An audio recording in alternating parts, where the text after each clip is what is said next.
Good morning, Lehman College community and friends. I'm Dean Pam Mills of Lehman's School of Natural and Social Sciences, and I am delighted to welcome you to the virtual Bronx Environmental Summit. All climate change is local.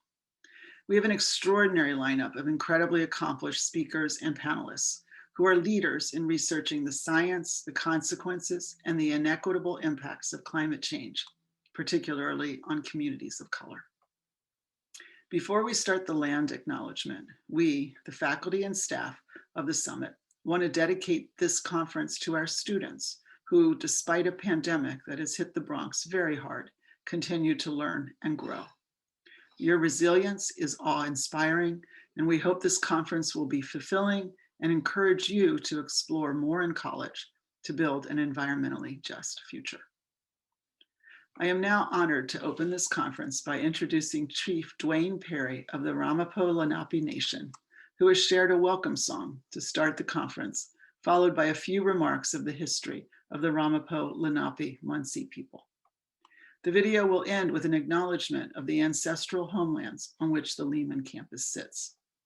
In that spirit, and through this video, Land Acknowledgement, we in the college deepen our commitment to inclusion and diversity by recognizing that all voices, and particularly indigenous voices, are critical to lead us into what the first Native American Secretary of the Interior, Deb Haaland, calls a livable future.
Platanwase, ane shake away, oh, hey, oh.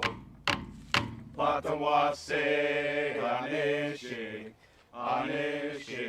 away, oh, hey, oh. Ja.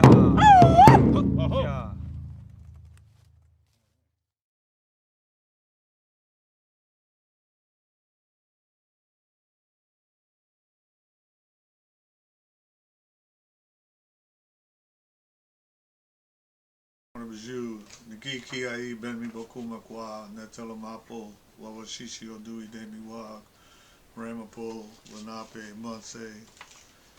I'd like to greet each and every one of you here at Lehman College for this wonderful invite and the sharing of minds. Today I'd like to give you a little history of the Ramapough-Lunaape people, the Munsee people whose ancestral lands we now occupy. In the beginning of this great nation in the 1700s, when George Washington was considered a rebel, and the people that fought with him were considered rebels as they fought against Europe and English. The Ramapough-Lunaape people were single-handedly, without question, one of the instrumental in allowing for the success of the American Revolution as it was fought in the New England colonies. Now that's quite a mouthful. But when you realize that the Ramapough-Lunaape allowed George Washington, who was then a rebel, and his troops, to use the Ramapough Pass, you understand the strategic importance of the Ramapough Pass was simply that without being allowed to use the pass, it's a natural redoubt, much like in the Lord of the Rings, there was no way for the British to supply their troops with any sizable number of troops and or supplies unless it came off the Atlantic Ocean or marched down through Canada or around through the Pennsylvania mountains. By allowing George Washington and the rebels to use the Ramapough Pass, it prevented any strategic advantage and or surprise during the American Revolution. I might add that the first 900 cannonballs that you see here is one of them. The first 900 cannonballs fired in the American Revolution was made from Lenape, Munsee, Ramapough iron deposits. It's quite interesting that our thank you for helping George Washington. I might also want to add that the Ramapoughs withdrew from the Iroquois Confederacy to support what was then the rebels. The rebels stood for freedom. The people that fought against George Washington, you might recall, was the British and the Dutch, who were also massive slavers.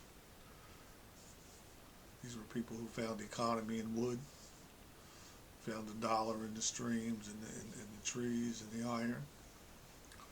So naturally we stood with the rebels and fought against this tyranny. So our thank was, after we had successfully supported the American Revolution, not only were we written out of the American paradigm, but George Washington and his young fellows were kind enough to make us the very first slaves in New Jersey. Our gift for ensuring the American Revolution was to be enslaved.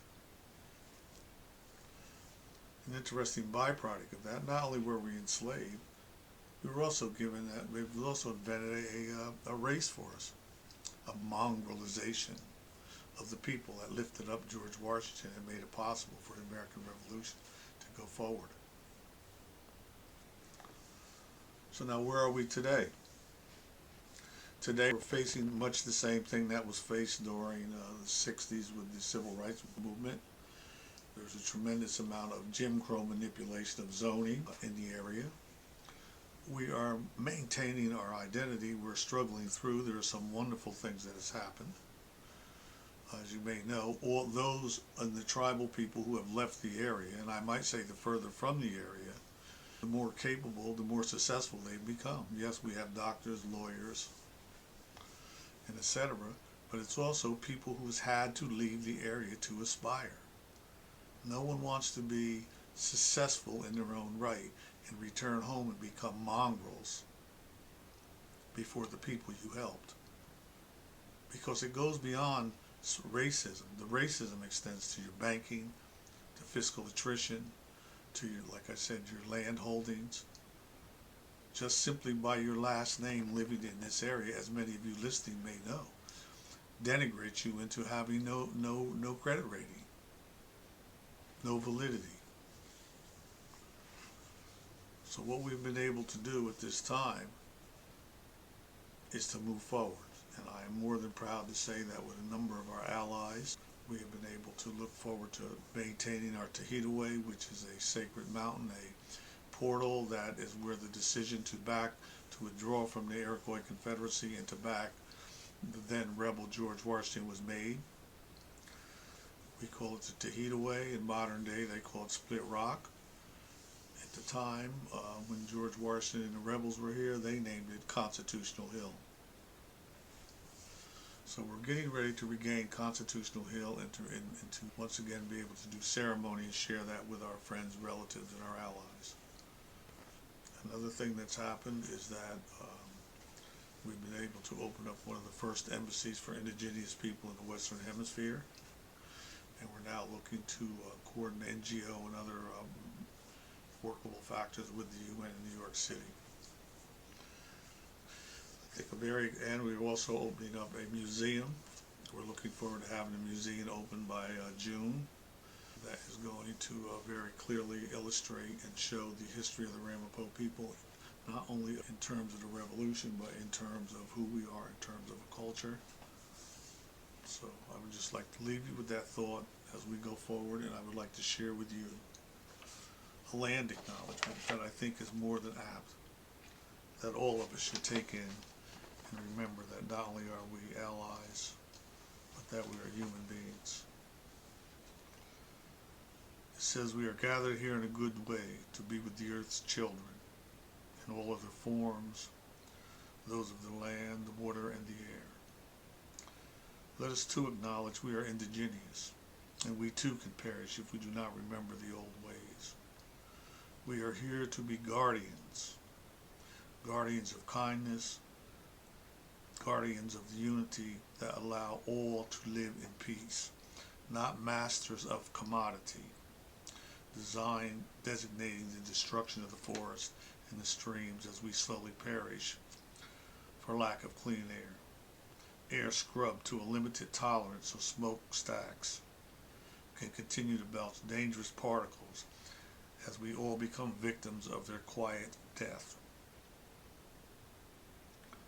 We were put upon this turtle island not to seek dominion, but as caretakers, two-legged, to watch over all and to grow each other, to touch love, and to know and to share kindness among all things. We are here to ensure the gifts of water. We are here to ensure the gifts of the water remain pure and whole. Have we forgotten nearly 60% of the human body is made up of water?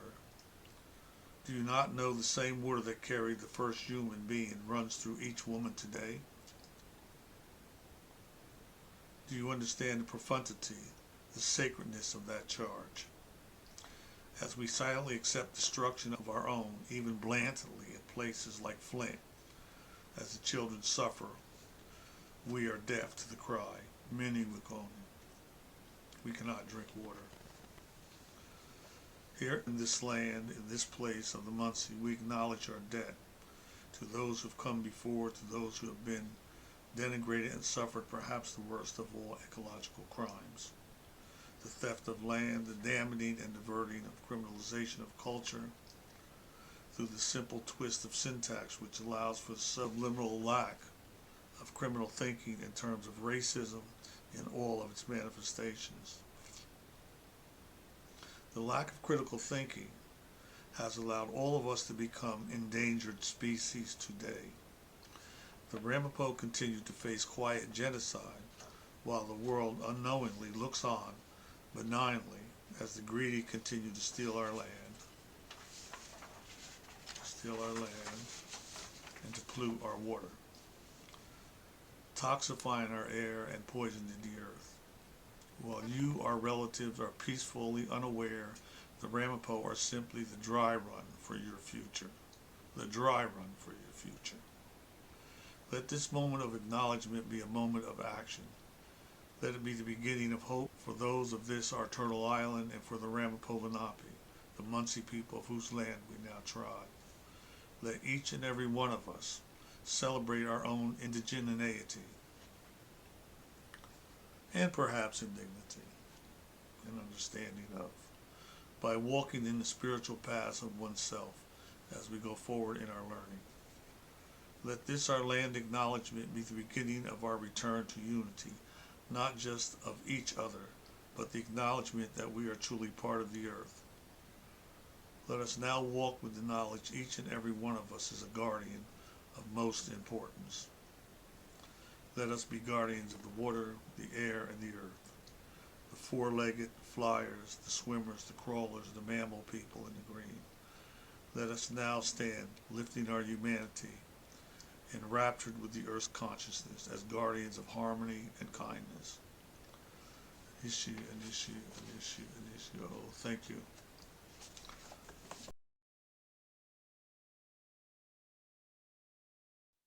Thank you, Chief Perry, for an extraordinarily moving land acknowledgement that emphasizes unity among peoples as well as with our precious planet. I now want to invite you all to the next session for opening remarks from the president of Lehman College, Daniel Lemons.